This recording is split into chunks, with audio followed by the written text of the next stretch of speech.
Hello student, welcome in Bishop Academy online classes.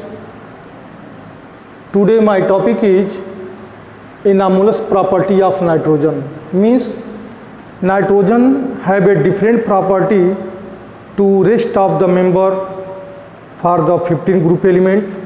मतलब 15 group के element में जितने भी हैं nitrogen, phosphorus, arsenic, antimony, bismuth, उसमें से नाइट्रोजन अपने ही मेंबर के जो अपने ही फैमिली के जो मेंबर हैं उनसे जो है डिफरेंट प्रॉपर्टी को शो करता है। किस किस टॉपिक पे डिफरेंट प्रॉपर्टी शो करता है इसके लिए हमने एक्सप्लेन किया है कि nitrogen the first member of 15 group element so anomalous behaviour and differ from rest of the member of its family. मतलब नाइट्रोजन अपने ही फैमिली के मेंबर से अलग यह प्रॉपर्टी शो करता है। कौन कौन से टॉपिक में?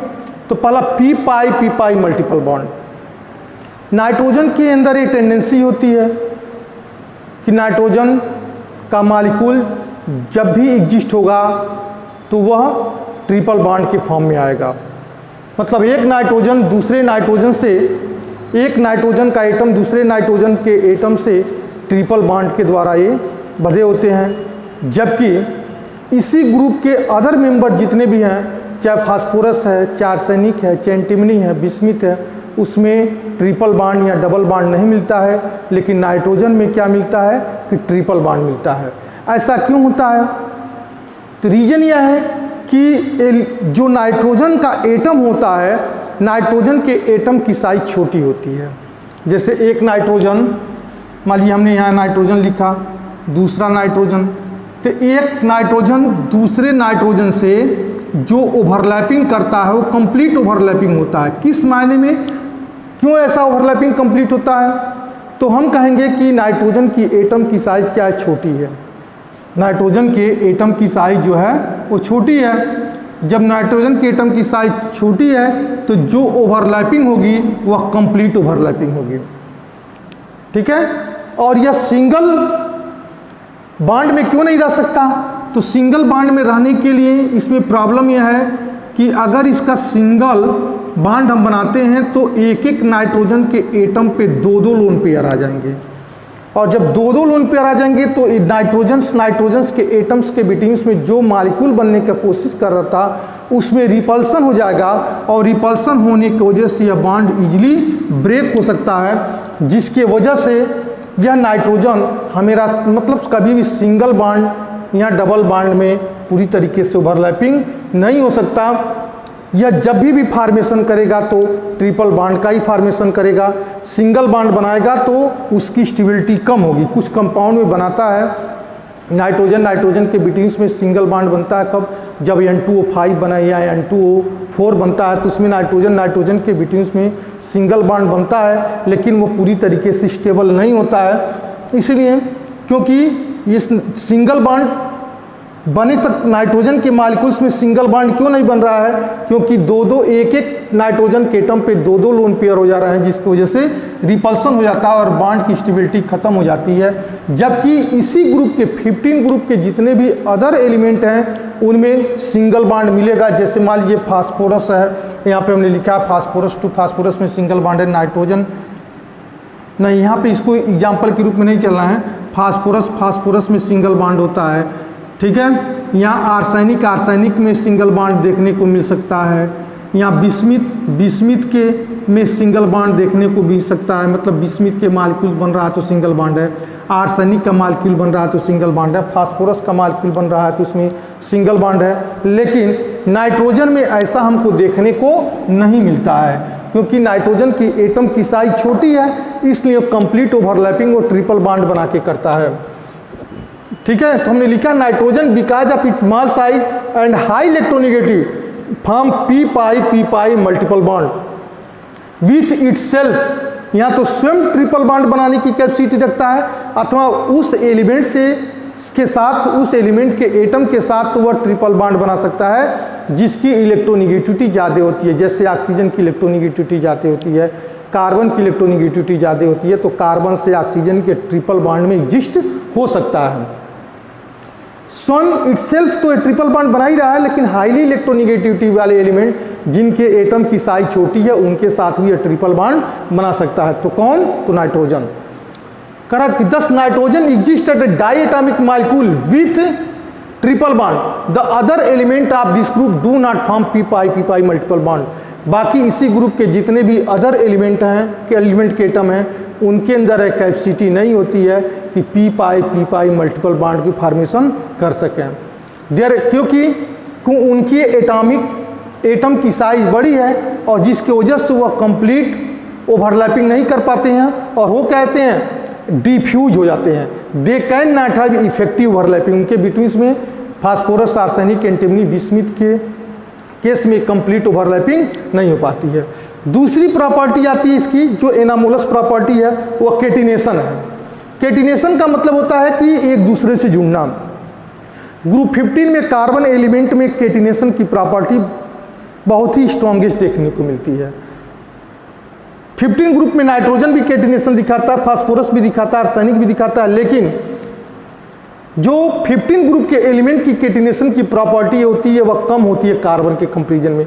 कार्बन के कंपैरिजन में केटिनेशन की प्रॉपर्टी कम क्यों होती है? इसको क्लास 10th में भी पढ़े होंगे कि सबसे बड़ी बात है कि कार्बन के एटम की साइज छोटी होना, कार्बन के एटम की साइज को छोटी होना, और छोटी होने के साथ साथ यह हाईली कार्बन की इलेक्ट्रोनेगेटिविटी भी ज़्यादा है और एटम की साइज भी छोटी है। सबसे बड़ी बात है कि इनके बिटवीन में जो बॉन्ड बन रहा है उस बॉन्ड की जो स्ट्रेंथ है वह 347 किलो जूल पर मोल है। मतलब एक मोल का बॉन्ड, कार्बन के बिटवीन में अगर बॉन्ड बन रहा है उसके एक मोल के बॉन्ड को ब्रेक करने में 347 किलो जूल एनर्जी खर्च होती है। तो सोचो बॉन्ड तो स्ट्रांग है तभी तो इतना एनर्जी की रिक्वायरमेंट हो रही है। नाइट्रोजन के बिटवीन में सिंगल बॉन्ड बन रहा है तो 159 केल्विन 159 किलो जूल एनर्जी की रिक्वायरमेंट हो रही है बॉन्ड को ब्रेक करने में। इससे थोड़ा सा स्ट्रॉन्गेस्ट फास्फोरस है। फास्फोरस में अगर केटिनेशन की प्रॉपर्टी होती है, फास्फोरस का एक एटम दूसरे एटम से जुड़ता है तो वहाँ पे जो खर्च होता है एनर्जी वो 213 किलो जूल एक मोल के बॉन्ड को ब्रेक करने में खर्च होता है।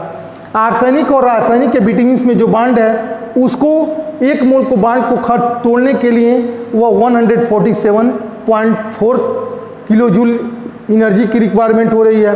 तो हम कहेंगे इस पूरी मतलब 15 ग्रुप का कंक्लूजन अगर कर रहे हैं तो सबसे स्टैंडर्ड जो केटिनेशन की प्रॉपर्टी दिखाता है वह फास्फोरस होता है, क्योंकि फास्फोरस स्ट्रेट चेन भी बना सकता है और साइक्लिक चेन भी बना सकता है। तो इसमें केटिनेशन की प्रॉपर्टी बेस्ट किस में मिलती है? फास्फोरस में। अब बाकी अगर टोटल ओवरऑल हम केटिनेशन की प्रॉपर्टी की बात करते हैं तो सबसे बेस्ट केटिनेशन की प्रॉपर्टी जो मिलती है वो कार्बन के बिटवीन में मिलती है।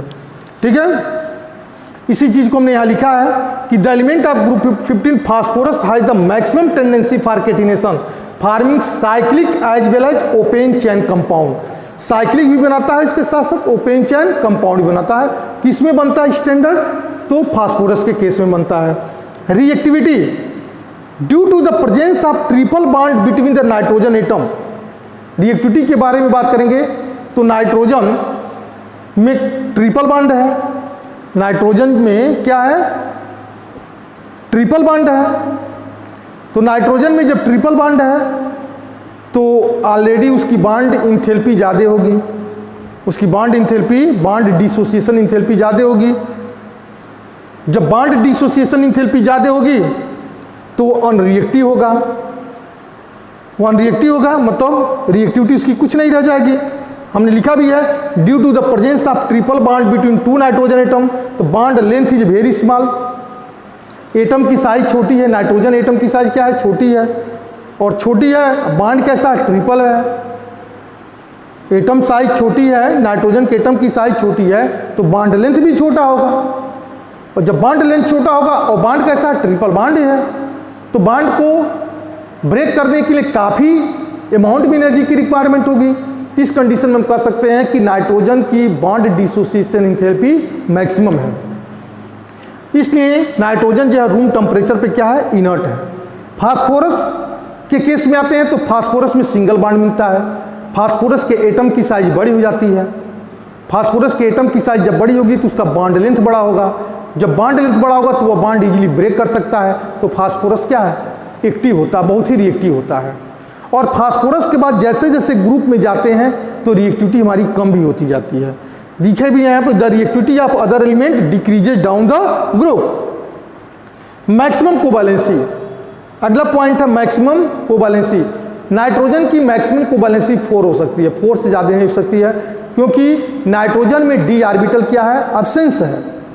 नाइट्रोजन में डी ऑर्बिटल एब्सेंस है, तो जब डी ऑर्बिटल एब्सेंस है तो उसकी मैक्सिमम कोवैलेंसी 4 बनेगी। 4 कब बनेगी, जब वह lone pair of electron donate करेगा तब। जैसे मान लीजिए अभी हमने NH3 लिखा है, यहाँ पे NH3 में नाइट्रोजन की मैक्सिमम कोवैलेंसी 3 है, इसमें जो है मैक्सिमम कोवैलेंसी क्या 3 है। लेकिन यही NH3 अगर ये चेंज हो जाए यानी H4 पे प्लस चार्ज पे, तो इसकी मैक्सिमम कोवैलेंसी कितना हो जाएगी, 4 हो जाएगी, क्योंकि नाइट्रोजन पे जो 1 लोन पेयर इलेक्ट्रॉन था वह डोनेट कर दिया, H प्लस चार्ज को गेन कर लिया और NH4 बन गया, तो इसकी मैक्सिमम कोवैलेंसी 4 हो गई।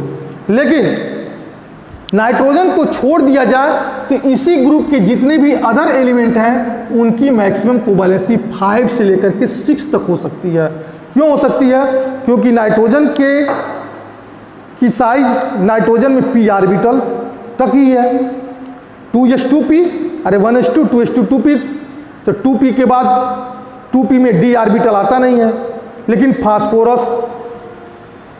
फास्फोरस बाद आर्सेनिक, एंटीमनी, बिस्मिथ, इसमें डी ऑर्बिटल है, तो डी ऑर्बिटल है तो इनकी मैक्सिमम कोवैलेंसी कितनी हो सकती है, 5 हो सकती है, और 5 से बढ़ करके 6 भी हो सकती है। तो डी ऑर्बिटल प्रेजेंस होने की वजह से इस ग्रुप के नाइट्रोजन के अलावा जो अदर मेंबर हैं उनकी मैक्सिमम कोवैलेंसी 5 से 6 तक हो सकती है, लेकिन नाइट्रोजन की जो मैक्सिमम वैलेंसी होगी वह मैक्सिमम 4 ही होगी। 4 कब, किस कंडीशन में होगी, जब वह अपना lone pair of electron donate करेगा किसी अदर एटम को जोड़ने के लिए। जैसे हाइड्रोजन के प्रोटॉन को जोड़ा तो उस कंडीशन में उसकी मैक्सिमम कोवैलेंसी हमारी 4 हो जा रही है। ठीक है, अब कुछ क्वेश्चन है एनसीईआरटी का इन टेस्ट क्वेश्चन जो हम यहाँ पे एक्सप्लेन कर रहे हैं, उस क्वेश्चन का आंसर क्या होगा और कैसे उस क्वेश्चन का आंसर आप देंगे। क्वेश्चन है अपने बुक में देखिए, पूछा है why are pentahalide are more covalent than trihalide. पेंटाहैलाइड